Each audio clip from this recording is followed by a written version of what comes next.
ชีวิตកំព្រីមេឃខ្មៅងងឹតគង់ភ្លឺស្រឡះពពកអាប់ក្រាស់គង់រសាត់ឆ្ងាយជីវិតកើតមក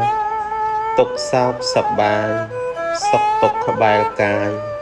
ដើរទន្ទឹមគ្នាចំណូលត្រជាក់ធ្លាក់ពេលសាយ័នមេឃមីស្រទន់កយគុណមិនណាយអង្គុយមាត់ទឹករលឹកអ្នកម្ដាយដែលឃ្លានទៅឆ្ងាយឆ្ងាយលែងត្រឡប់ស្រមោលស្ទង់ឆ្លោះទៅក្នុងទឹកកូនចាប់ផ្ដើមផ្លឹកនឹកម៉ែមិនឈប់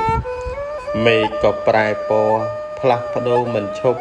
ងងឹតគ្រប់សពលើភពផែនដីជីវិតកំព្រារងាឯកាប្រលប់ពេលណាសោកាហរតីមើលថ្ងៃរៀបលិចថ្មិចភ្នែកស្រមៃនឹកអ្នកម្ដាយថ្លៃគ្មានថ្ងៃជួបឡើយ